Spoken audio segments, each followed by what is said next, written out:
Hello बच्चों, आज आप लोग पढ़ेंगे संचयन भाग 2 से ली गई कहानी सपनों के से दिन है, जिसके लेखक हैं गुरदयाल सिंह। बच्चों, गुरदयाल सिंह स्वयं एक प्राध्यापक रहे। उनका जन्म मतलब एक पंजाबी साहित्यकार थे वो। उनका जन्म 1933 में और मृत्यु 2016 में हुई। 1999 में उन्हें ज्ञानपीठ पुरस्कार प्रदान किया गया। इस प्रकार पूरे जीवन उन्होंने प्राध्यापन करके इस साहित्य जगत को अपना योगदान दिया। अब बच्चों, तुम्हें ध्यान देने की बात यह है कि शीर्षक है सपनों के से दिन। अब बताओ, सपनों के से दिन कौन से होते हैं? जो जब हम बड़े हो जाते हैं वो दिन हमें सपनों के से लगने लगते हैं। जैसे कोई एक सपना था, वो दिन होता है ये बाल्यकाल, विद्यार्थी जीवन। विद्यार्थी जीवन जो है वो बहुत याद आता है जब हम इससे निकल जाते हैं। तो ये जो कहानी है सपनों के से दिन, वो गुरदयाल सिंह जी की आत्मकथात्मक कहानी है। बच्चों, आत्मकथात्मक से मतलब तो समझते हो? आत्मकथात्मक मतलब जो अपने बारे में कही गई हो, है अपने बारे में कही गई कहानी।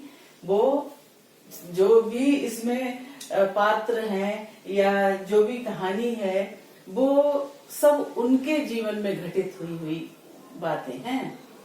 तो आत्मकथात्मक कहानी का ये कुछ अंश है जो सपनों के से दिन पाठ करके तुम्हारे पाठ्यक्रम में लगा हुआ है। एक बार अमर उजाला में भी ये सपनों के से दिन गुरदयाल सिंह की कहानी निकली थी। बड़ा मुझे देख के आश्चर्य हुआ कि अरे वाह, ये वही कहानी है जो कि हमारे बच्चे हाई स्कूल में पाठ्यक्रम में पढ़ रहे हैं। और उन गुरदयाल सिंह जी को जिनकी लिखी हुई कहानी, जिनका लिखा हुआ लेख है, उनके पाठ्यक्रम में लगा हो, उन प्राध्यापक खुद भी रहे और उनके समय में ही पाठ्यक्रम में चल जाए जो चीज, कितने गौरव की बात होती है, कितनी खुशी हुई होगी उन्हें। तो अब हम चलते हैं कि इस कहानी में है क्या। सपनों के से दिन, कुछ तो आइडिया हो गया कि वो कौन से दिन होते हैं सपनों के, जो कि बाल्यकाल के दिन होते हैं, पढ़ाई के दिन होते हैं, विद्यार्थी जीवन। स्वर्णिम काल कहलाता है विद्यार्थी जीवन है। स्कूलिंग जो होती है वो स्वर्णिम काल है जीवन का। तो इन्होंने वही सब कहानी को अपना विषय बनाया है।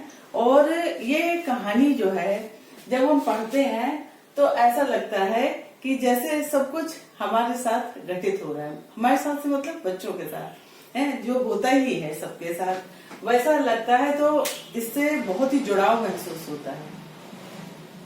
लेखक ने अपने कुछ अनुभव जो है, बचपन के अनुभव, हम सबके साथ साझा किए हैं।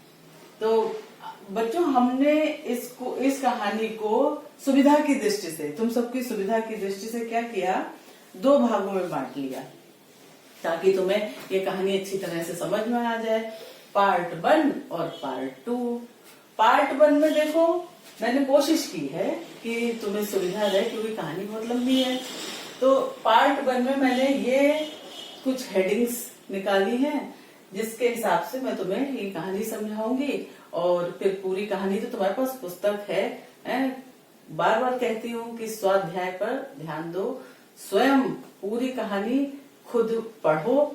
और तुम पढ़ने बैठोगे, मुझे आशा ही नहीं विश्वास है, तुम ये कहानी जब पढ़ने बैठोगे तो शुरू करते तुम्हें ऐसा लगेगा पूरी करके ही उठूं, इतनी अच्छी कहानी है। तो बच्चों, शुरू करते हैं कि हमने जो सुविधा की दृष्टि से इसे बांटा है। पहला, बचपन के साथी और उनकी शरारतें। हर एक को बचपन याद आता है। गुरदयाल सिंह जब छोटे थे तो अड़ोस पड़ोस में तरह तरह की भाषा बोलने वाले, तरह तरह के बच्चे सब एक साथ खेलते। यहाँ पर उन्होंने ये बताया है कि जो बचपन के साथी होते हैं, भले ही दूसरी भाषा भाषी होते हैं, दूसरी भाषाएं बोलने वाले होते हैं, दूसरे मजहब और जातियों के होते हैं, किंतु उनमें आपसी मतलब उनकी कहना चाहिए उनकी समझ इतनी होती है, अंडरस्टैंडिंग इतनी अच्छी होती है कि भाषा उनकी ना आते हुए भी, उनकी भाषा से वाकिफ ना होते हुए भी एक दूसरे की बात को खूब अच्छी तरह समझ लेते हैं। और शरारतें भी लगभग सबकी एक सी है ना, क्या कि कभी वो पानी में घुस रहे हैं, कभी कंकड़ियां फेंक रहे हैं, कभी रेत में घुस जा रहे हैं, रेत में घुस के मकान बना रहे हैं, कभी कुछ। ये तो सब लोगों ने किया होगा, है, सब करते हैं बचपन में। तो वो बचपन के साथियों को याद कर रहे हैं और उनकी शरारतों को याद कर रहे हैं। तो बच्चे जो थे वो उनके बचपन के साथी, ना वो खुद पढ़ना चाहते और ना उनके कोई साथी पढ़ना चाहते। तो दोनों अपने वही फटे नंगे कच्छी पहने, कैसे भी मतलब किसी भी हाल में खुले बाल हैं, फटक नंग ऐसे ही बाहर निकल जाते, खेलते रहते। और ना वो पढ़ना चाहते और ना लेखक पढ़ना चाहता। तो पढ़ाई के बारे में अब दूसरी बात है, पढ़ाई के बारे में लोगों की सोच की बात यह है कि लोग, कोई ज्यादा पढ़ाना नहीं चाहता था अपने बच्चों को। गुरदयाल सिंह जी ने बताया है कि जब वो छोटे थे तो लोगों का पढ़ाने लिखाने में विश्वास नहीं था, कोई अपने बच्चों को ज्यादा नहीं पढ़ाना चाहता था।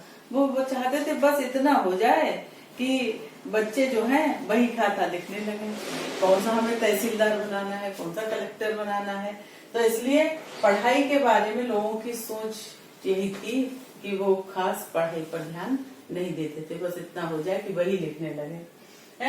स्कूल, तीसरा पॉइंट है स्कूल की गर्मी की छुट्टियां, नानी का घर, तालाब, खेलकूद और स्कूल का होमवर्क।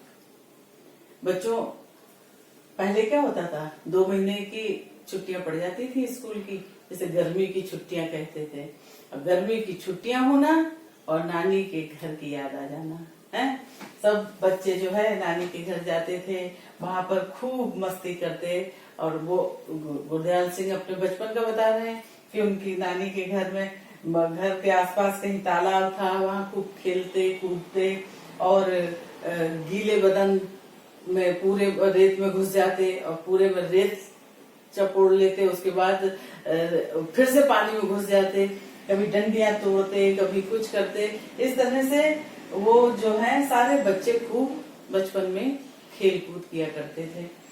और स्कूल का होमवर्क, विशेष रूप से ध्यान देने की बात है कि स्कूल के होमवर्क के बारे में बच्चे मतलब कितने निश्चिंत हुआ करते हैं। आज के बच्चे तो, हम तो बहुत शाबाशी देंगे तुम लोगों को कि बहुत अच्छे हो कि फटाफट होमवर्क कर लेते हो, है गृह कार्य कर करके अपना दिखा रहे हो और इस संकट की घड़ी में भी काफी धैर्य बनाए हुए हो। वो बता रहे कि हमारे समय में क्या होता था कि सवाल मिलते थे और 2 महीने की छुट्टी पड़ गई, मान लो 200 सवाल मिले या 100 सवाल मिले, जो भी मिला उसको हम लोग बांट लेते थे। कह रहे बांट लिया करते थे कि पहले 10 दिन मस्ती कर लेते हैं, अगला काम ये जो है इतने सवाल वो अगले छुट्टियों में कर लेंगे।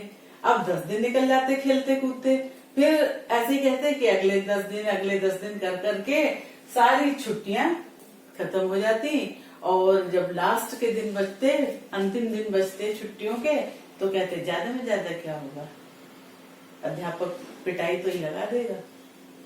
तो ये सब मतलब आत्मकथात्मक बातें उनकी, जो कि हर बच्चा यही सोचता है अधिकतर, है कि क्या करना, ज्यादा में ज्यादा पिट लेंगे, है होमवर्क। ये सोच जो बच्चों की, मतलब ये जो अवस्था होती है ना, बच्चे क्या क्या सोचते हैं, तरह तरह के जो संवेग होते हैं उनका भी वर्णन इसमें किया गया है।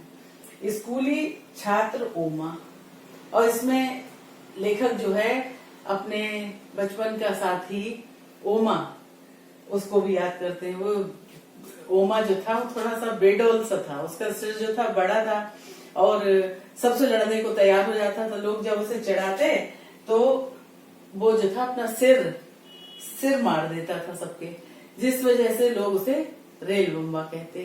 सारे बच्चे जो थे उसे रेल बम्बा कहते। इसमें एक क्वेश्चन भी बन जाता है कि रेल बम्बा के नाम से कौन प्रसिद्ध था सपनों के इस दिन पाठ में, है ना। और अंतिम स्कूली जीवन के 2 अध्यापक, पार्ट 1 का अंतिम हेडिंग जो है वो है स्कूली जीवन के 2 अध्यापक। कौन? हेडमास्टर मदन मोहन शर्मा, जो कि अंग्रेजी के अध्यापक थे, काफी मददगार थे, नरम दिल थे और शांत स्वभाव के व्यक्ति थे। कौन? मदन मोहन शर्मा है। और ऐसा नहीं है कि नरम दिल थे, शांत स्वभाव के थे, मददगार थे, कि वो कड़क नहीं थे।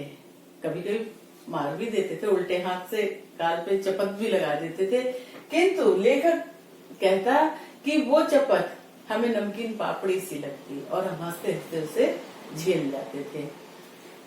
दूसरा अध्यापक जो उनके स्मृति संसार में है वो है पीटी मास्टर प्रीतम चंद। प्रीतम चंद जो है बहुत कड़क स्वभाव के मास्टर थे और पीटी मास्टर थे तो अनुशासनबद्ध तो रहना ही था उनको, और सबको अनुशासनबद्ध रखना भी चाहते थे। वो अगर कभी शाबाशी दे दें, हैं, कतार जब बनवाते तो बच्चों को अगर कभी शाबाशी दे दें तो ऐसा लगता कि कोई उन्हें फौज का तमगा मिल गया हो। पीटी मास्टर का नाम है प्रीतम चंद। इनको ध्यान रखो, 2 मास्टरों का उल्लेख किया गया है, 2 अध्यापकों का। एक है मदन मोहन शर्मा, दूसरे हैं मास्टर प्रीतम चंद। इस तरह से पार्ट 1 जिसे मैंने डिवाइड किया है तुम्हारी सुविधा की दृष्टि से, उसमें बचपन के साथ ही उनकी शरारतें, पढ़ाई के बारे में लोगों की सोच, स्कूल की गर्मी की छुट्टियां, नानी का घर, तालाब, खेलकूद और स्कूल का होमवर्क, स्कूली छात्र ओमा और स्कूली जीवन के 2 अध्यापक हेडमास्टर मदन मोहन शर्मा और पीटी मास्टर। ये अभी तुम्हारी कहानी और है, आगे बढ़ेगी, उसको पार्ट 2 में पढ़ोगे। धन्यवाद।